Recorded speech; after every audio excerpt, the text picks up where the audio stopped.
Oi, pessoal, o assunto para nossa aula de hoje é a classificação das rochas. Então, iremos falar sobre rochas magmáticas, rochas sedimentares e rochas metamórficas. Também iremos falar um pouquinho sobre os fósseis e sobre a alteração que acontece nas rochas, que nós chamamos de intemperismo. Para falarmos aqui da classificação das rochas, para esses três tipos de rochas aqui, a gente tem que saber que as rochas, elas são formadas por minerais. Então, existem diferentes tipos de minerais que formam as rochas. Esses minerais, eles vão sofrer ação de temperaturas, principalmente altas temperaturas, de pressão também, principalmente alta pressão, da ação da chuva, da água da chuva e de outros fatores aí. Então, esses minerais vão sofrer alterações e eles vão formar as rochas magmáticas, que também são conhecidas como rochas ígneas, as rochas sedimentares e as rochas metamórficas, que a gente vai ver agora individualmente cada uma em um slide. Então, para falarmos de rochas magmáticas, a gente tem que lembrar o que é o magma. Então, o magma ele é uma rocha em estado pastoso, que fica naquela região chamada de manto, que é abaixo da crosta terrestre. Então, aqui no manto, nessa figura, está sendo representado o manto e o magma. O que acontece? O magma, para formar a rocha magmática, ele tem que sair do manto e ir para a crosta terrestre. Existem duas opções. Ou ele sai para a crosta terrestre, para fora da crosta terrestre, que formam as rochas magmáticas extrusivas, ou quando ele sai, ele fica preso nas camadas internas da crosta terrestre, que irá formar as rochas magmáticas intrusivas. Quando acontece a formação das extrusivas, então o magma ele vai chegar na superfície e ele vai resfriar rapidamente. Então, quando esse magma ele resfria rapidamente, os cristais, os minerais que vão formar essa rocha, eles vão apresentar uma dimensão reduzida e não organizada. Então, você não consegue enxergar esses minerais a olho nu, como acontece, por exemplo, no basalto, que está sendo representado por essa figura aqui. Você não consegue ver individualmente os cristais que formam essas rochas aqui. No caso das rochas intrusivas, o resfriamento do magma vai acontecer de forma lenta, então preso aqui abaixo da crosta terrestre, não está na superfície, então vai ficar preso em algumas regiões aqui da crosta terrestre. Então esse processo lento faz com que os minerais eles se organizem de forma que a gente consiga enxergar esses minerais, como acontece no granito. Então você consegue visualizar aqui esses pontinhos. Cada pontinho, que tem uma coloração diferente, representa um material diferente. Agora, quando a gente fala em rochas sedimentares, a gente tem que pensar, a gente tem que entender o que são os sedimentos. O que são os sedimentos? Nada mais são do que fragmentos de rochas. Então, esses sedimentos, como são fragmentos, são pedaços pequenos, eles são leves, então eles podem ser carregados pelo vento ou pela água de um terreno mais alto para um terreno mais baixo, como está sendo representado nessa figura. Então acontece a erosão de uma rocha, a fragmentação, esses sedimentos eles são transportados ou pelo vento ou pela água da chuva, por exemplo, eles vão se acumular numa superfície baixa, num processo que a gente chama de sedimentação. Esses sedimentos, eles se acumulam aqui na região mais baixa, daí vem uma próxima camada de sedimento, se acumula em cima, uma próxima camada em cima, e isso ao longo do tempo acontece a compactação. Então as camadas de sedimentos superiores vão pressionando e compactando as camadas inferiores. Esse processo é muito importante porque ele acontece para a formação da rocha sedimentar, que ela é bem característica na visualização dessas camadas de sedimentos que foram compactadas. Então, olha essa figura que está sendo representada aqui abaixo, você consegue visualizar as camadas de sedimento e isso é bem marcante nas rochas sedimentares. Como exemplo de rochas sedimentares, a gente tem arenito, calcário e argila. A formação das rochas sedimentares, elas também são importantes para a formação dos fósseis. Então, o que são os fósseis? Os fósseis são animais ou plantas mortos, ou pedaços, fragmentos, partes de animais e plantas, ou rastros de animais, como por exemplo pegadas, que são soterrados entre as camadas das rochas sedimentares. Para que aconteça a formação desses fósseis, esse soterramento ele tem que acontecer em algumas condições específicas para que não aconteça a destruição desses restos de animais, de plantas ou de vestígios. Então, nós temos aqui uma figura mostrando um fóssil de um animal, aqui uma figura mostrando o fóssil de uma pegada de um animal e aqui o fóssil de uma planta. Então, esse animal, por exemplo, ele morreu, ele foi soterrado, aí camadas foram formadas acima dele e ele ficou preso aqui em camadas inferiores ao longo de milhares de anos. Então, o processo de fossilização pode dar origem ao que a gente conhece como combustíveis fósseis. A gente tem como exemplo o petróleo, que foi originado do processo de fossilização de restos de animais, e nós temos o carvão mineral, que seria a fossilização de restos vegetais, e o gás natural, que é o gás produzido tanto no processo de formação do petróleo quanto de gás mineral.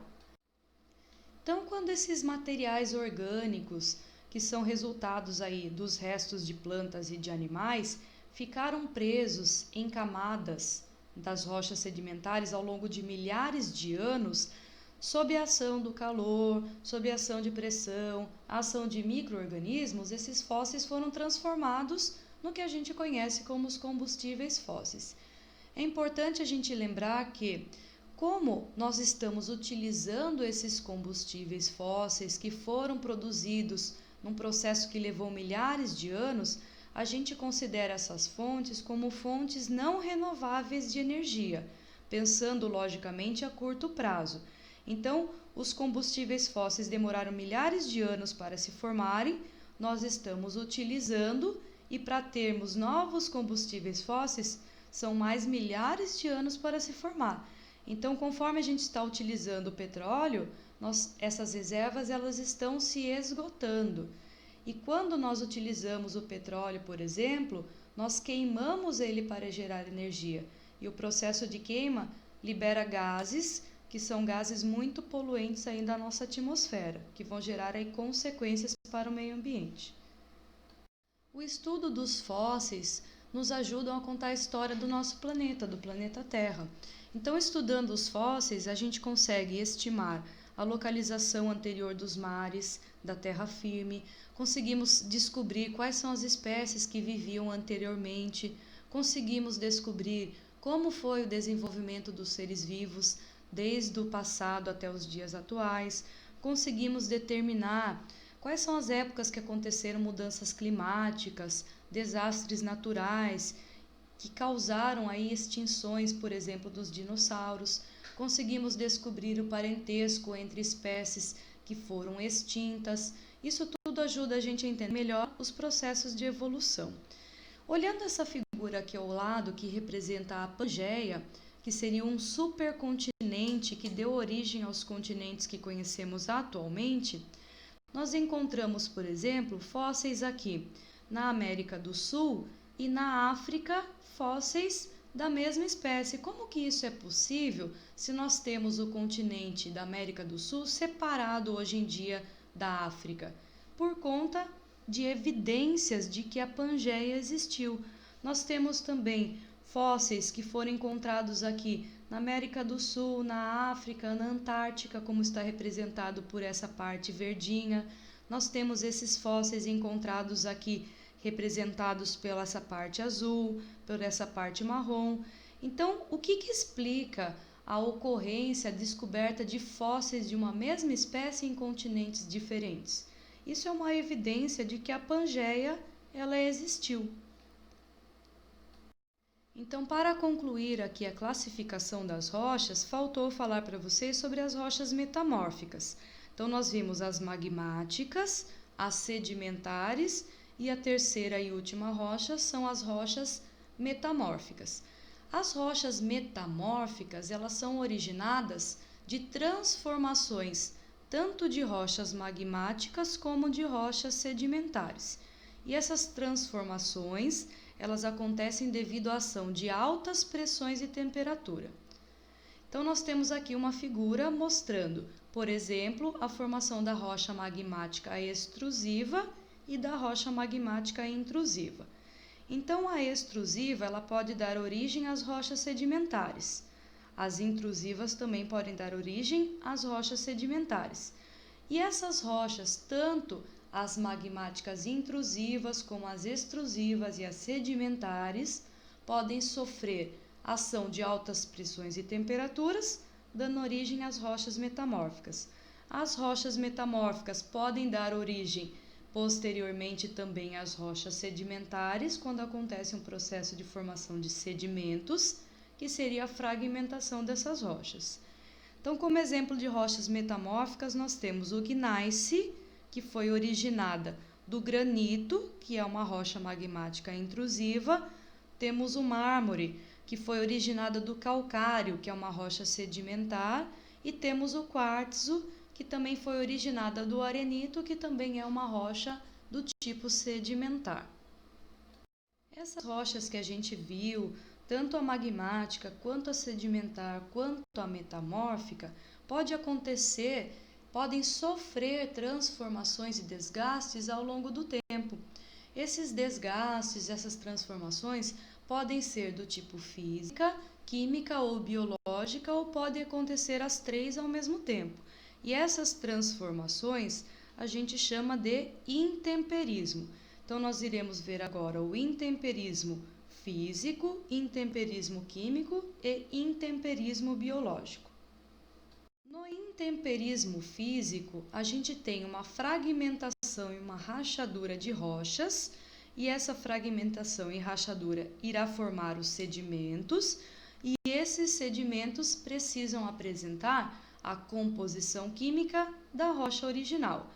Esses processos eles podem ser causados por variação de umidade e de temperatura, por infiltração, evaporação e congelamento da água ou pela ação de ventos. Então, aqui nós temos uma rocha formada aí por um intemperismo físico, aqui também e nessa terceira figura também. Então, nós temos a ação de umidade, temperatura, evaporação, infiltração da água, ação do vento, para formar essa fragmentação.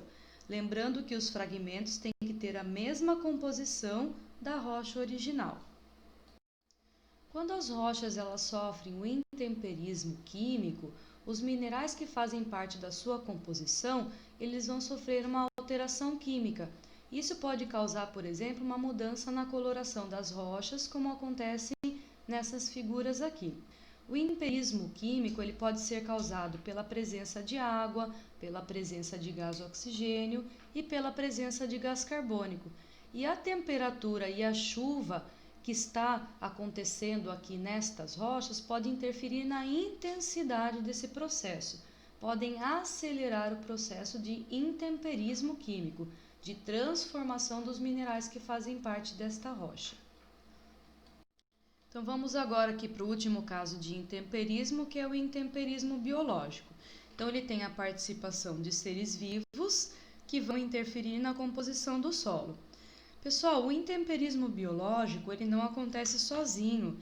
Então ele tem uma combinação de um processo físico e químico. Isso tudo com o auxílio da participação dos seres vivos. Então, como é o caso aqui, nós temos raízes de plantas que estão causando a fragmentação das rochas. Nessas regiões onde aconteceu a fragmentação, pode entrar micro-organismos, podem entrar água, e isso pode causar uma alteração na composição química da rocha. Então, aconteceu um processo físico causado pela raiz da planta e poderá acontecer um processo químico. No caso aqui, nós temos também minhocas, que ao cavar o solo vão deixando caminhos, vão deixando buracos, e nesses buracos podem acontecer também a entrada de água, a entrada de micro-organismos e vai acontecer uma transformação da rocha aqui. Nós temos a ação de líquens. Então, os líquens, eles produzem o ácido liquênico, que é um composto que vai causar uma alteração nas rochas, uma fragmentação também. Nós temos aqui outros tipos de seres vivos, então temos musgos que também podem produzir substâncias que causam aí a transformação da composição das rochas.